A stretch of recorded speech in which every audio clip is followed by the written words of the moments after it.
Good evening, ladies and gentlemen, and welcome to the World Affairs Councils of America's Climate Week 2021. This is the first time we're undertaking an initiative just like this on this topic, and we're delighted to present two excellent speakers tonight, as well as all week long. We have councils participating from Pittsburgh to Philadelphia. We have Kentucky and also Los Angeles joining us at the end of the week. And tonight we have Dean Rachel Kyte of the Fletcher School at Tufts University and Ambassador Hyoeun Jenny Kim, who joins us from Seoul at the Global Green Growth Institute's office there. I'm Bill Clifford, President and CEO of the World Affairs Councils of America in Washington, D.C., and it's a pleasure to welcome council colleagues from around the country, as well as the Fletcher School community and visitors from Korea to perhaps even Europe. So good afternoon there, good evening, good morning in Korea, and let's get started. You know, on January 27th this year, President Joseph Biden signed the executive order tackling the climate crisis at home and abroad, outlining a starting point for putting the climate crisis at the center of U.S. foreign policy and national security. As you know, on Thursday, Earth Day, President Biden is convening a summit of world leaders. Up to 40 have been invited, and it shows that governments around the world have also been recognizing that climate change is a serious security risk, and they view the U.S. leadership here as more of a coming out or even a coming back party, let's say. We are pleased to present two experts who are world champions of sustainable growth in developing and emerging economies, as well as the developed world. Ambassador Jenny Kim is Deputy Director General of the Global Green Growth Institute, a treaty-based intergovernmental organization that supports developing countries and emerging economies achieve economic growth and environmental sustainability. She is responsible for managing GGGI's in-country operations in more than 30 countries, which support low-carbon economic growth, including nationally determined contributions for development and implementation.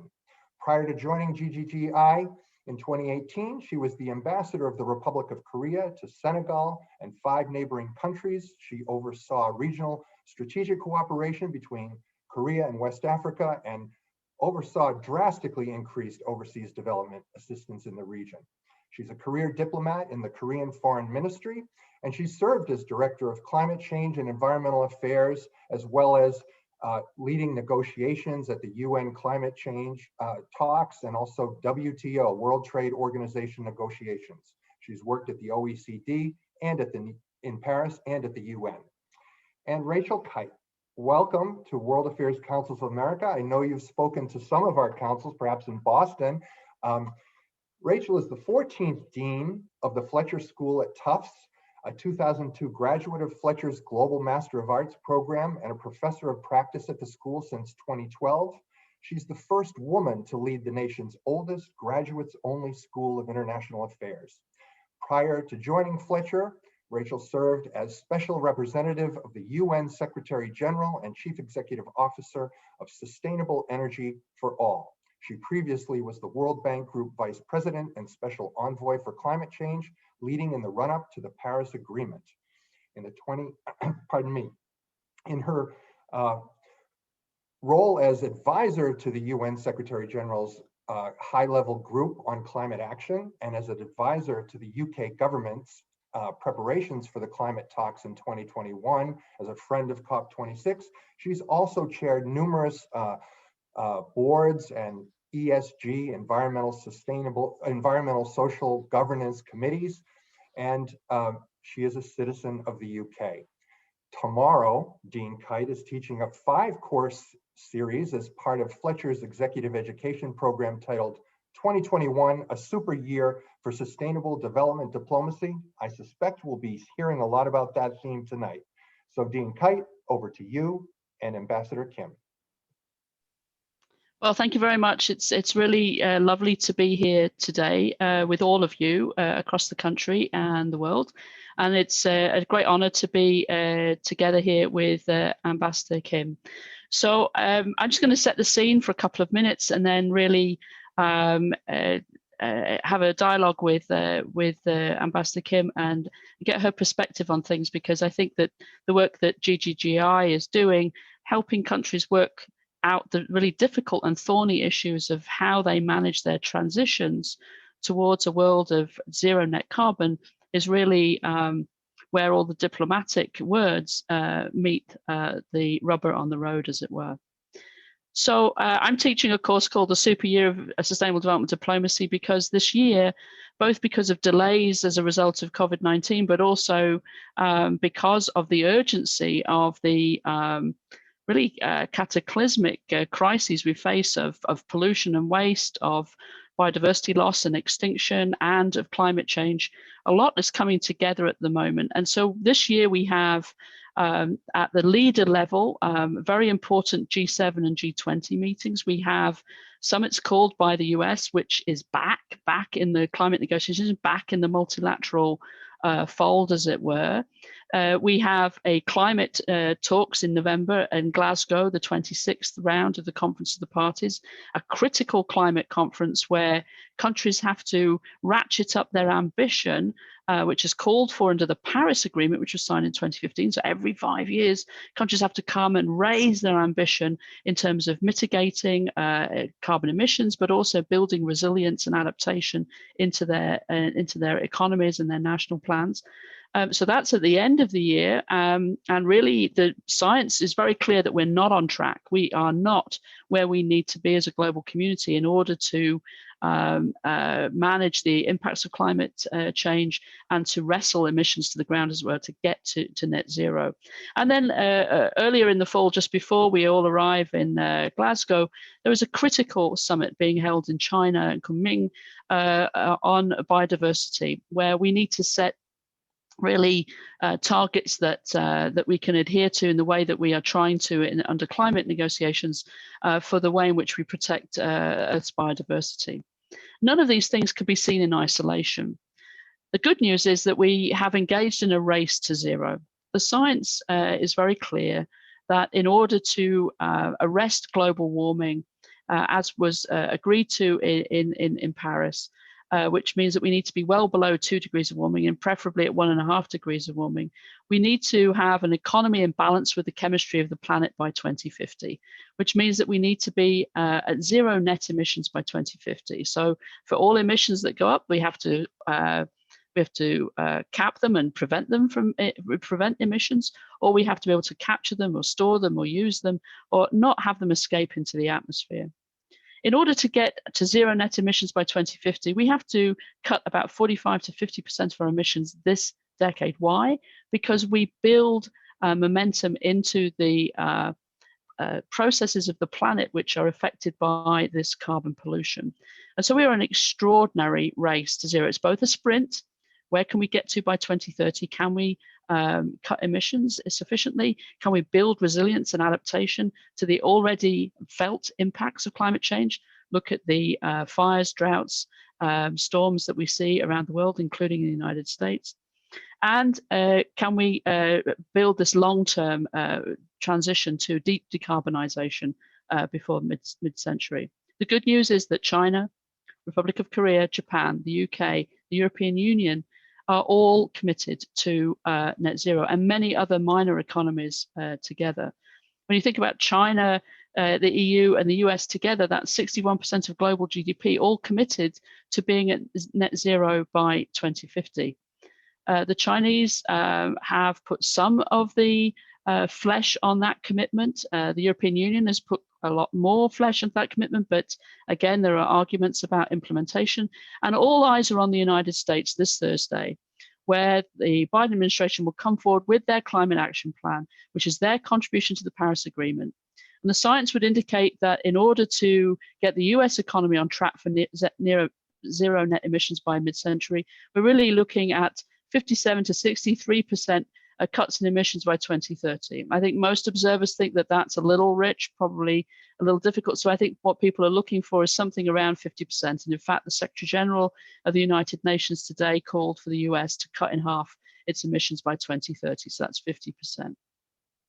The political alignment is there. The economic case is increasingly clear, and I'll get into that with Ambassador Kim. But there is real risk of divergence, because while we try to run this race to net zero, we are in an unprecedented global dislocation. The impact of COVID-19, especially on low-income countries and many middle-income countries, has meant that they are experiencing an unprecedented liquidity crisis. And so countries that are having a really hard time economically are being asked to maneuver their way along a pathway that none of us have ever traveled on before. Now, there's huge opportunities there to be able to perhaps provide energy to everybody affordably, reliably, and cleanly, something that maybe hadn't been done before. But we're asking countries to do that in the middle of an economic crisis. And so what is the bargain between the rich countries that caused climate change and put these poor, vulnerable countries into this situation in the first place, and vulnerable countries who are saying, look, we want to be able to grow, but we've got to meet our basic needs, and we need to be able to build our adaptation and resilience. And where is the partnership? Into all of that, we put GGGI. So with that as a backdrop, exciting week here in the United States, but an exciting year. Tell us a little bit about the Global Green Growth Institute, Ambassador Kim. Tell us a little bit about how it thinks of itself, and as a treaty body, but as occupying an interesting space in global governance. How does it be a partner to countries in their desire for green growth? Thank you, Dean Kyte. First of all, it's my great pleasure to have a talk with you, one of the worldwide sustainability and green growth champions. And also, I'm very pleased to talk in the occasion of World Summit, World Day Week. And also, thank you very much for World Affairs Council of America for inviting me. As already introduced, GGGI is a treaty-based international organization. We have 39 member countries. Actually, when GGGI started in 2012, only 13 members joined, but for less than 10 years, GGGI has grown very, very rapidly. GGGI is helping developing countries and emerging economies to achieve economic transformation to green growth. So mainly GGGI is helping those countries to achieve UN Sustainable Development Goals and effective implementation of Paris Climate Agreement. We are providing, number one, policy advisory services, because many developing countries, first of all, they need to build a green growth national development strategy or green economy development plan, or even low emission development strategy, or nationally determined contributions to cut the greenhouse gas emission. Therefore, we are helping those countries' governments to build good laws, regulations, strategies, and development plans, because those documents, those strategies are the basics of government to move forward. So policy advisory service is number one service offering we are providing to developing countries. Therefore, GGGI staff members in more than 35 developing countries, they are working embedded in counterpart governments' ministries. So our staffs are working with counterpart government officials in Prime Minister's office, in Ministry of Finance, or in Ministry of Environment, Ministry of Energy and Industry. Therefore, we are not providing our agenda to counterparts. Instead, our staffs, we sit together with counterpart government officials, discuss together, and we find solutions together. And secondly, we help developing countries to develop good bankable projects. There are many like bilateral donors, multilateral donors, even like NGOs, philanthropic organizations to provide support to the developing countries. However, they are looking for good project proposals. Therefore, GGGI staff members sitting together with counterpart governments develop good project proposals. For example, like solar irrigation or climate smart agriculture or reforestation, tree planting, and agriculture, rural development as well. So we sit together and we develop good project proposals to get on access to finance. Particularly, we help countries to get on access to Green Climate Fund, which is one of the baby of Paris Climate Agreement. So that's why I think actually many developing countries, they are approaching to GGGI because so far we are pretty good in developing bankable project proposals jointly with counterpart governments. And finally, GGGI is helping countries to mobilize green finance. We are not providing cash to the governments, to developing countries. However, based on the good project proposals, we are helping countries to invite investment from outside. So for example, in Cambodia, we worked together with the Cambodian government how to make greening their garment sector, particularly small and medium garment enterprises. And with that strategy, actually Cambodia was successful to draw the investment from Indian investment company in their garment sector. Therefore, we help countries to invite more and more climate and sustainable investment because we believe the financial mobilization, particularly from private sector, is a key to boost green growth in developing countries. Yeah, that's what GGGI is doing so far. By the way, we are very closely working with other international organizations, other partnerships as well. So GGKP is Green Growth Knowledge Platform. OECD, World Bank, UNEP, and GGGI working together to share information, knowledges, and experiences and lessons learned. And also we are an institutional member of P4G, Partnership for Green Growth and Global Goals. And P4G Summit is going to be held in Seoul next month. And also we are very closely working with the Green Climate Fund as well, because we help countries to get an access to Green Climate Fund by submitting good project proposals. In addition to that, we are working with Bill and Melinda Gates Foundation as well. So not only international organizations, but private sectors, we are very close working together. By the way, let me just add one thing, because this week, 2 days later, we are organizing with US Embassy in Korea, a business forum regarding net zero by 2050. So we invite Korean companies to reconfirm the net zero commitment by Korea, and also very strong moving forward by the United States, and what will be the implication to Korean business sector. So maybe Rachel, let me stop here, and then I'm ready to answer your next two questions.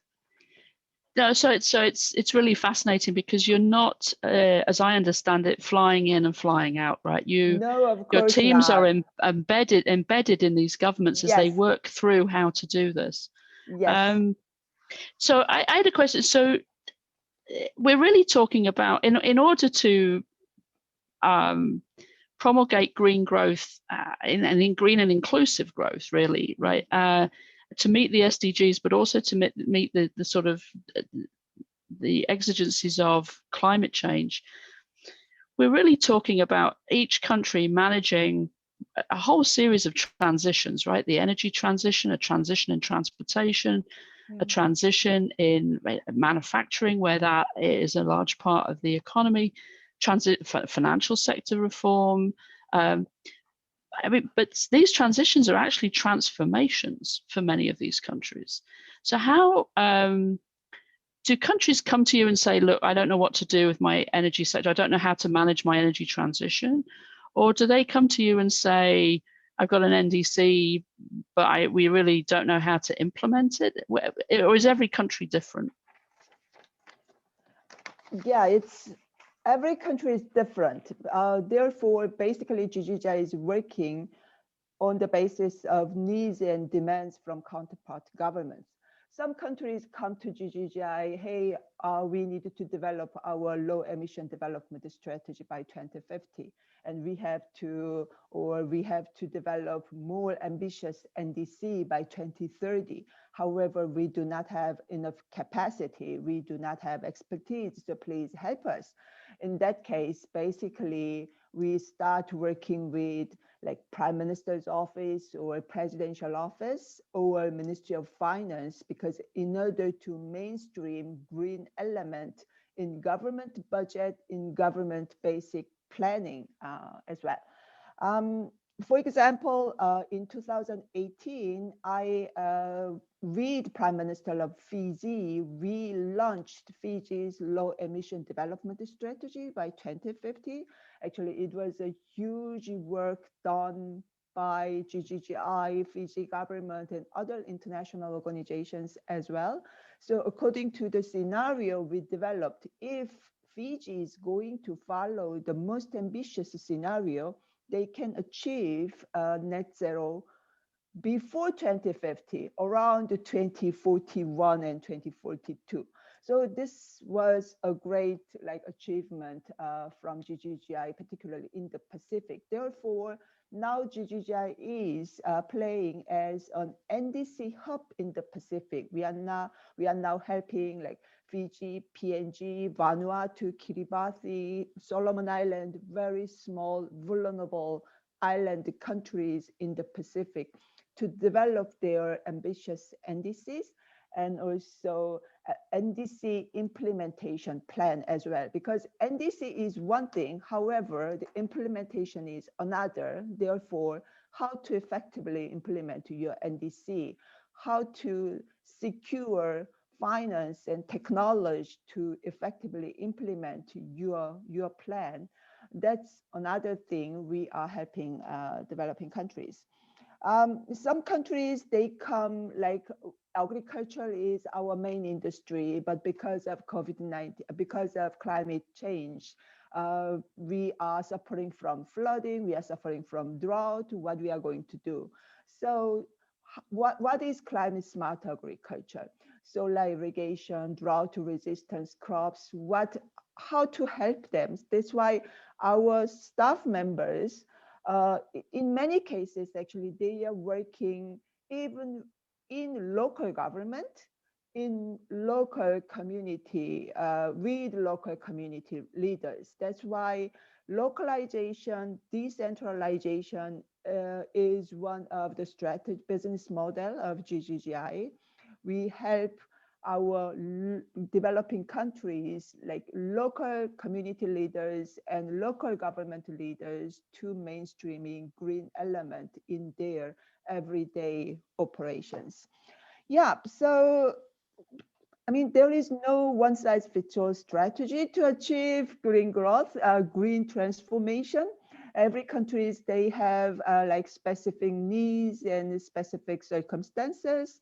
That's why I think GGGI, because we are small and because that's why we are very quick in understanding the local context and assessing and analyzing the situation of the country. That's why, and also we can respond pretty quickly, because we are not a big organization like United Nations or World Bank. However, we are nimble and agile, and we are very close and quick. That's why I think GGGI has achieved quite successful, has achieved a success so far. So that's really interesting. So here we are. We seem to be poised at this moment where we have a political alignment from major emitters that we have never seen before. We have a number of low-income countries and middle-income countries, the countries in which GGGI works, really rocked back onto their heels by the economic crisis, with the attendant problems that has, many now indebted, but many more with real problems of liquidity, right? So, and it was described to me earlier today in a discussion with some of the multilateral development banks about what to do, that there is the real risk of divergence between, in terms of recovery, that richer countries may well recover, but depending on how low income you are and how poor you are, the poorer you are, the higher risk there is of divergence. So when you look at the lack of sort of inclusion, and you look at the desperate need to cut emissions and build adaptation and resilience, is there a sort of drop down menu of things that GGGI thinks absolutely must happen? And the question then is just how we do it. So I think, in the energy sector, for example, all the focus is on coal, right? It's very difficult to imagine how we get to net zero with coal still in the energy mix for much longer. So I realize that you take your cue from the countries that you work with, but does the science lead you to certain conclusions in terms of the transformation of any of these sectors? Yes, Rachel, as you mentioned, developing countries, particularly LDCs and small island developing countries, they are most vulnerable, and they have been hit by COVID-19 pandemic. Actually the economic impact is devastating. It's so huge. For example, we are helping Fiji government and other small island countries in the Pacific. Their main industry is tourism, but the country is locked down. No tourists are coming to that country. And in case of Fiji, actually the 40% of GDP was from a tourism sector. So in responding to COVID-19 challenge, we encourage particularly LDCs and small island countries to change this challenge as an opportunity to make green their economy. Of course, all governments, all countries are suffering from liquidity issues, and also developing countries particularly, they do not have enough money, enough budget to boost their economy. Therefore, we jointly with counterpart governments developed green project proposals for bilateral donors and multilateral donors.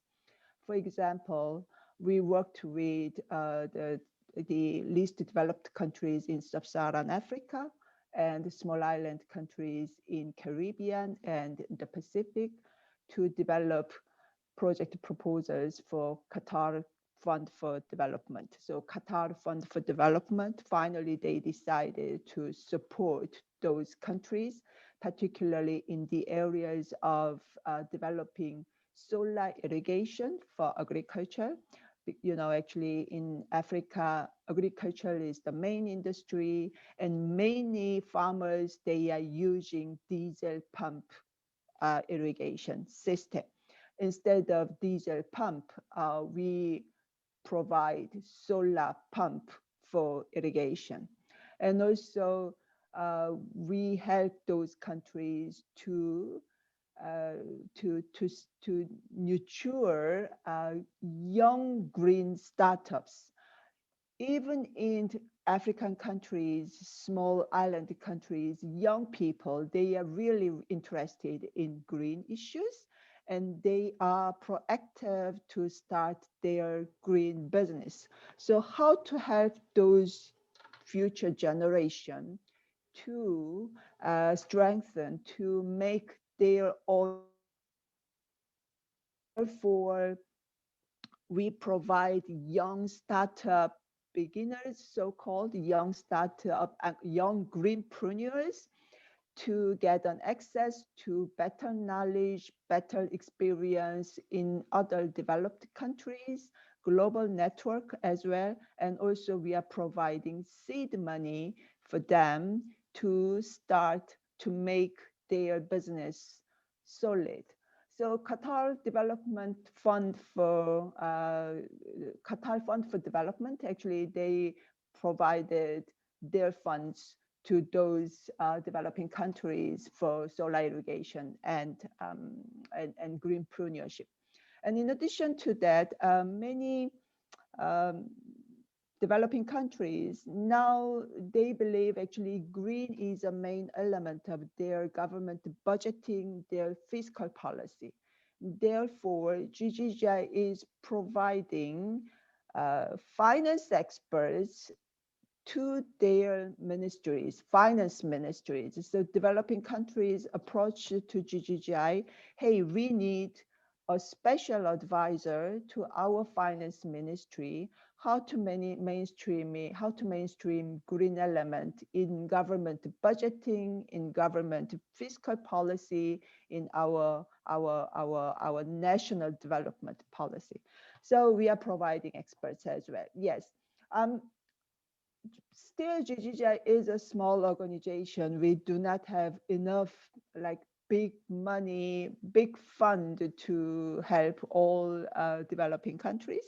However, I believe once we have good success stories, for example, the Greenpreneurship Program and Green Economic Advisor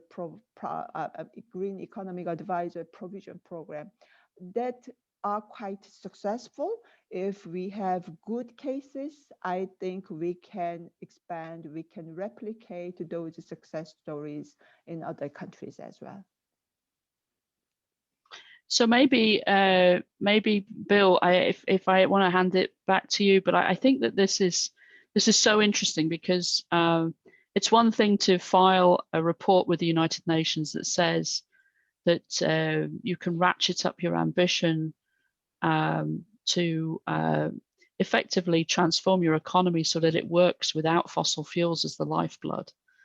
For developing countries, they have to provide services to people that have never been provided before. I used to work on access to sustainable energy, and for many countries in sub-Saharan Africa, it's never been the case that even perhaps 20% of the population have ever had access to reliable, affordable energy. And now there is a transformative moment whereby distributed renewable energy is the cheapest available form of energy, and we could actually not only decarbonize but actually get people the services that they need.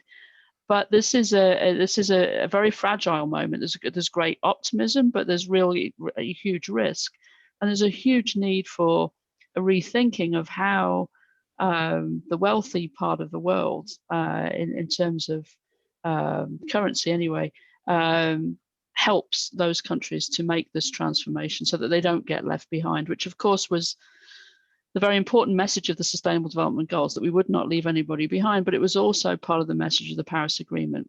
Yes, we would manage our economies so that we would achieve warming well below 2 degrees, and the science would indicate 1.5, but that we wouldn't leave people behind in that process. So Bill, over to you for questions from the audience or from our colleagues around the country. Thank you so much, Dean Kyte and Ambassador Kim. I'd like to start with you, Dean Kyte, and how you would define a successful Earth Day summit that President Biden convenes. What would make that progress in the right direction? Well, it's a great question. So I think two things. One is when you come to a party, there needs to be a cake. And the cake is the US climate agreement. I think it's very difficult to sustain international diplomatic leadership when you're asking people to do as you say rather than do as you do. And this is the opportunity for the Biden administration to explain how it will put into action the commitments that were made on the campaign trail to be at net zero, and then the intent of the executive orders that were issued on January 27th and elsewhere. So there's a lot of really good signs. The infrastructure plan, the extraordinary sort of efforts by Janet Yellen to put her hands on the financial system and coordinate across, the announcement today of a climate counselor in Treasury, the work of the SEC and the Fed to really put their arms around what it means to understand climate as a systemic macroprudential risk issue for the US economy. So all of the mood music is good, but we need to see the plan. And then I think that the other thing that we need is that everybody who comes to the party needs to bring a little something, a bottle or something. And so this has been the frenetic attempts of Special Envoy Kerry to within the commitments that have been made by major emitting powers to get a little bit more definition.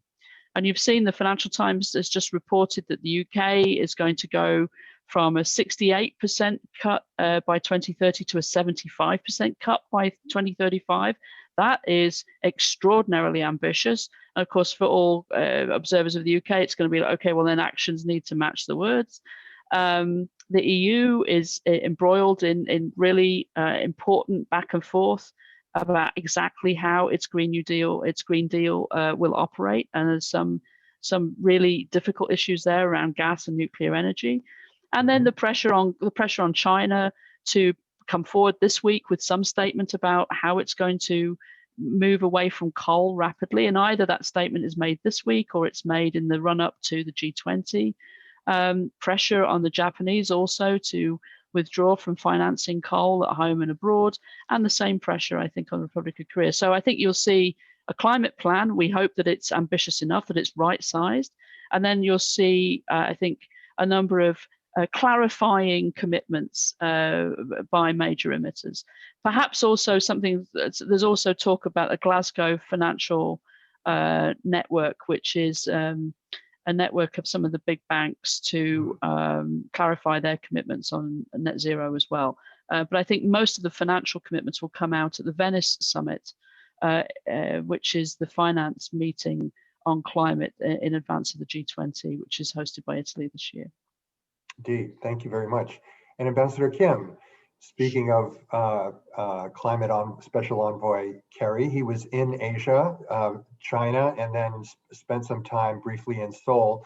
Can you comment on what you expect your Asian neighbors to contribute to the Earth Day Summit, and what the piece of cake that Seoul may bring? Very good question. Thank you very much. By the way, Koreans, and I think actually Special Envoy Kerry's visit to Asia, China, and Korea gave a very, very strong signal that US is moving forward. Therefore, I checked last weekend Korean newspapers, and Korean newspapers really highlighted Special Envoy Kerry's visit and also its implication, particularly to Korean companies. You know, as you know, Korea is more than 40% of, I mean, some people say it's more than 70% of Korean GDP is coming from exports, and the United States and Europe are big markets for Korean products. Therefore, now Korean business sector is quite a lot that net zero by 2050, greening and their production value chain, they are not options, they are something mandatory to follow. Therefore, Special Envoy Kerry's visit last weekend was quite timely, I believe. And also, I'm pretty sure that Korean government is also preparing for something for the party this week. Yes. I mean, even inside of Korea, there are a lot of arguments that Korea's NDC by 2050, 24.7% reduction is not enough at all. Yes, because Korea already announced net zero by 2050. And unfortunately, so far, how to get there is not quite clear. So Korea must provide more convincing plan to get there. And one of the barometer must be Korea's more ambitious NDC by 2030. Therefore, I'm sure that President Moon is going to express Korea's very, very strong commitment to raise the ambition of their greenhouse gas emission, cutting the greenhouse gas emission plan. And in addition to that, inside of Korea, lots of particularly NGOs, civil societies, they are asking government to take more proactive actions regarding phasing out coals and also phasing out combustion engine vehicles. So in order to promote renewable energy, electricity, and electric vehicles, what clear actions Korea is going to take? What so-called new regulations and rules Korean government will introduce? Those are key issues, key agendas people are talking right now. Therefore, I hope that President Moon is going to express Korea's more proactive, ambitious plan, particularly regarding phasing out coal power plant and phasing out combustion engines. Yeah. Thank you very much. I want to get to our audience, and we have Nancy Severance with a digital hand raised. So let's try to open the floor to Nancy and tell us where you're coming from, your council. You can unmute. I see her there.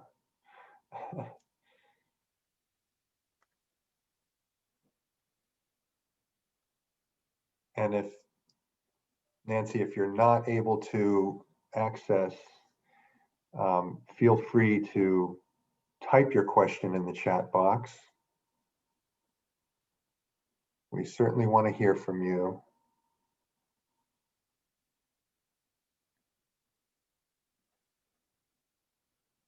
There's another participant also with hand raised.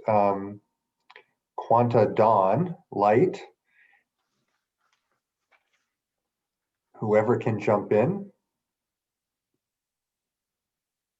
We see you. Shall Very I good. go ahead? Yes, please go ahead. We'll come back to Nancy. Thank you. All right, thank you very much. I guess it's a very basic and simple question that's been asked probably a million times. But considering that the world economy is based on consumption and production of goods, how are we going to be balancing the economy between saving the environment, having a healthy environment, at the same time meeting the needs of all human beings, needing not their wants, but their needs, because I think we have an excessive emphasis on consumption. So how are we going to address that, and how sustainable it is that right now, the way we produce and consume, how sustainable is that in the long term for the earth? Thank you for that question. Panelists, I think you both probably have a good perspective there. Dean Kyte first, or Ambassador Kim, please. Ambassador Kim. Yeah, thank you. Yes, let me start first. Very good question, and very philosophical question as well, I believe. And also very, very difficult question to realize in everyday life. Because in Korea, particularly due to COVID-19 social distancing, now Korean people, they are asking delivery service. And in Korea, delivery service is increasing rapidly. it means at the same time, we produce a lot of wastes. So particularly plastic wastes is huge. Therefore, whenever I'm talking about climate change, climate actions, particularly to the students, to ordinary people, I'm also emphasizing waste management issue as well, because this is another, how can I say, this is another bomb to bring about crisis to human beings' life.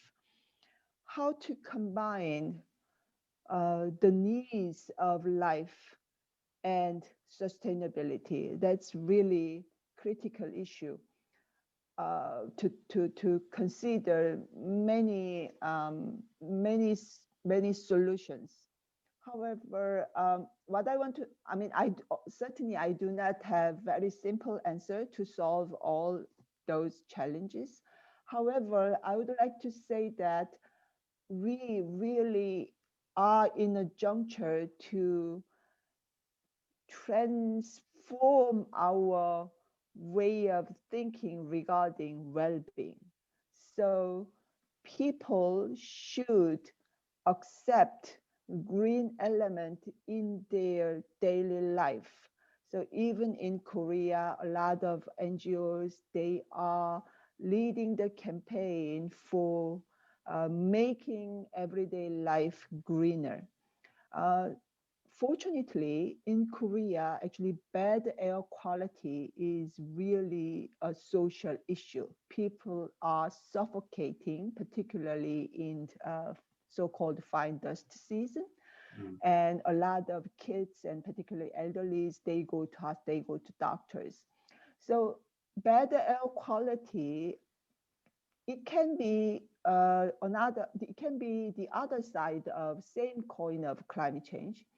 And bad air quality is becoming a critical agenda to the people in changing their lifestyle. Because in Korea now, people start to realize that, oh, I should not buy diesel cars. I should save my energy. I should do something to make air quality better. So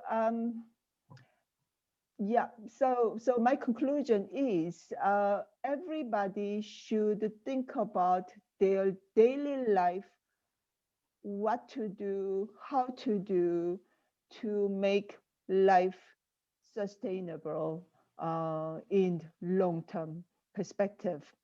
Maybe Rachel, you have better ideas than mine. No, I think it's a critical issue, and I think that we are moving towards. So it's not just about cutting emissions; it is about moving towards a more circular economy, whereby we attack fully overconsumption, waste, pollution, what plastics are doing to the ocean, our single use, our throwaway culture is of really profound significance, as well as the need to cut emissions. And so here we need to set very clear guardrails for the public and private sector, so that they understand that we have to reduce waste and that we need to build that circular economy. And so I think you're starting to see in countries where that conversation is engaged, a real optimization of materials. You're starting to see business models that begin to explore a world where everything will come back to you and get reused. So this is not about recycling. This is about reducing waste and reusing. So I've spent some time with Tetra Pak, that carton that everybody uses for orange juice or water. How do you make that something that is completely compostable or comes back? At the moment, it's got a bit of plastic on the cap, and it's got a little bit of aluminum foil to keep it fresh, and it's coated with something that keeps the contents fresh for longer. So how do you produce a carton that allows people on low income to get access to healthy food that is entirely circular in its design and which has no emissions associated with its production. That's the size of the challenge. But I think that that's where now leaders in every industry are focused. So what does government have to do? Government has to put the guardrails there, which means you have to price pollution. You have to send strong signals that this is not a place where you need to be holding assets. And we're starting to see this big transformation in the financial sector with more and more people, deciding that they're not going to be invested in processes which are carbon intensive, products which are carbon intensive. But how do you know if you go to the supermarket today, or if you go buy a car today, or if you go and buy anything today, white goods, whether it's a carbon intensive product or not? So we're going to have to see transparency. We're going to have to see some norms around all of these issues. And you'll see this now in the struggle between China, the EU, and the US over trade, the struggle between them to align themselves with the norms for how the financial sector should work and how it will be regulated.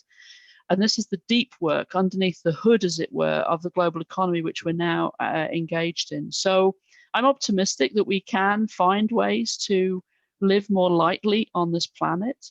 I think we cannot simply export all of our dirty carbon-intensive goods then to low-income countries, as has been the case for most of the last 50 years. I mean, there are car graveyards in the Sahel of every car that couldn't meet the emissions targets of Europe anymore.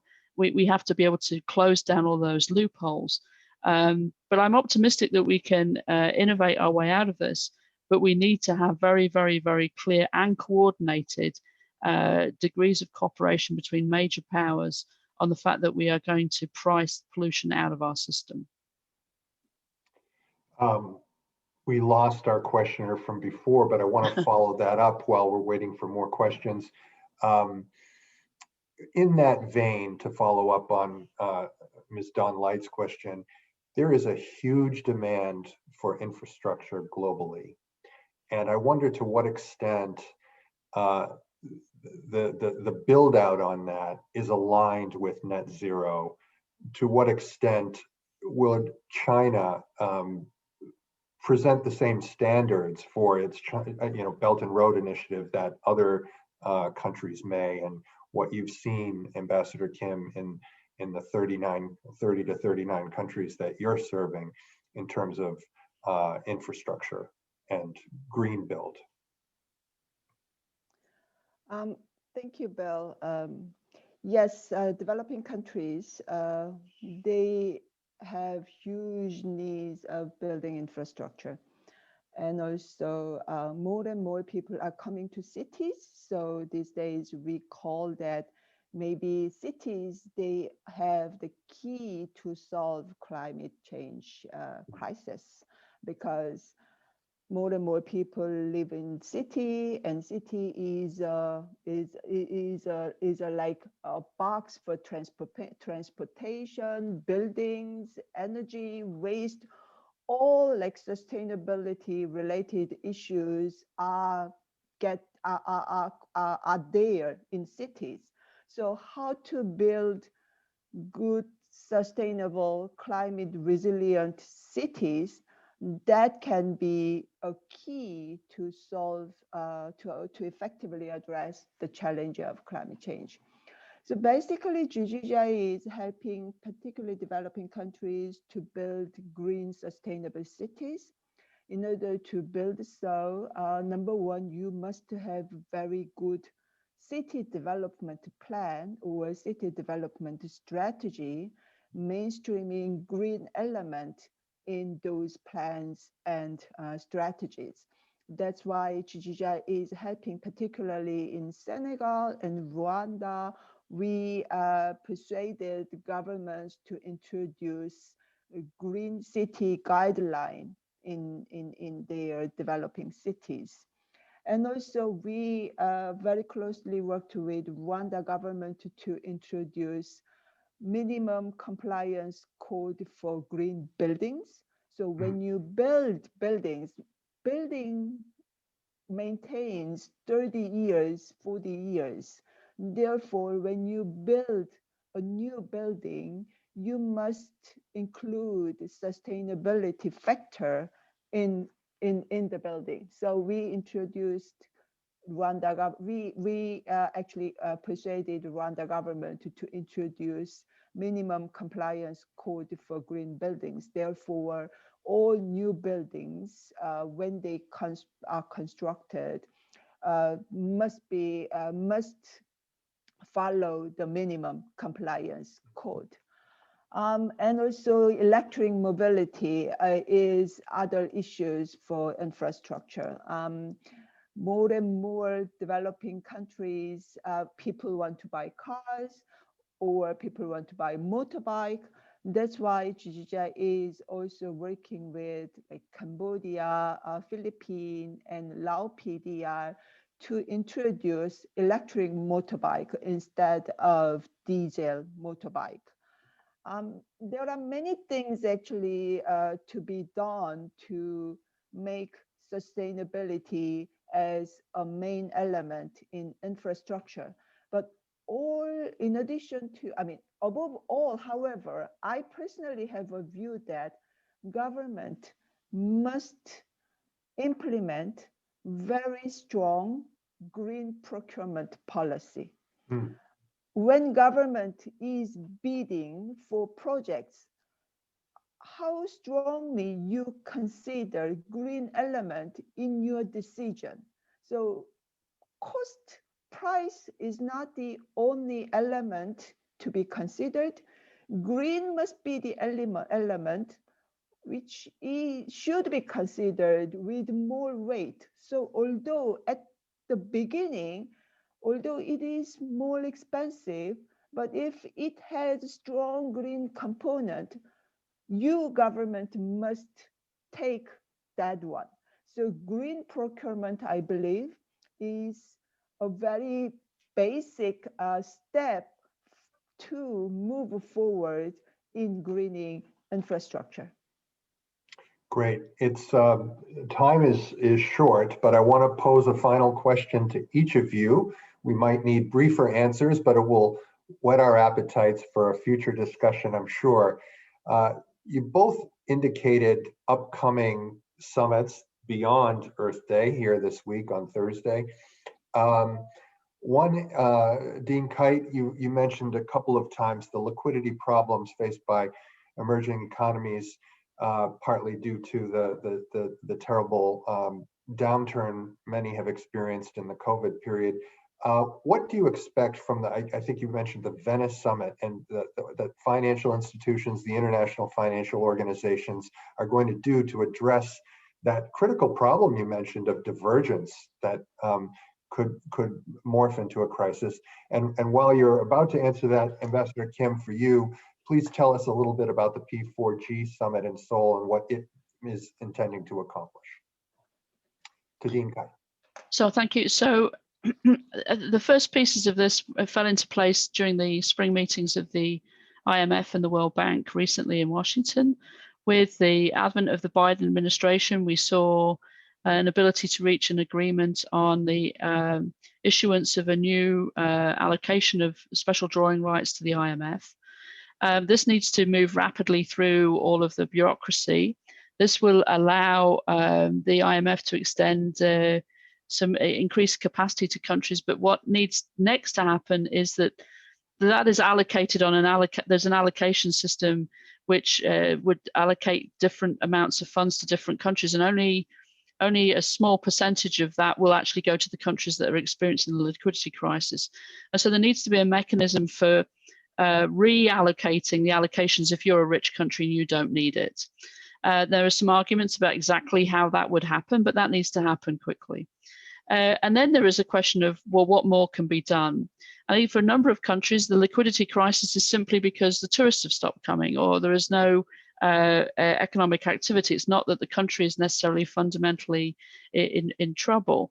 And so being able to make sure that countries can get access to capital markets is really important. And then we need a Marshall Plan sized commensurate offer for clean energy infrastructure, clean transportation, urban efficiency, hyper efficiency, etc., and land restoration, land management, and agriculture.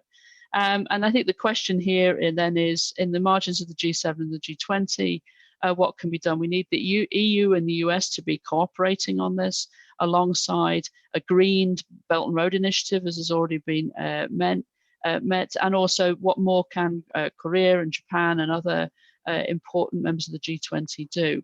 And then I think the question is one of, is there any kind of quote unquote green conditionality? So if a country has got a right-sized NDC, its plan for ambition, it's clear about where it would, where it is investing, what its allocations would look like, then can there be some kind of sort of access to these kinds of funds on a sort of an emergency basis? So I think that that's what's up for grabs this year in the next 6 months. Meanwhile, there also needs to be all kinds of things done in the way in which development finance is actually spent, and there's huge pressure on the multilateral development banks and others to go further perhaps than they've already signaled that they're going. So extremely quickly, yes or no, are you optimistic that these functional and country partnership and relationship demands can be met? Are you optimistic that this will happen?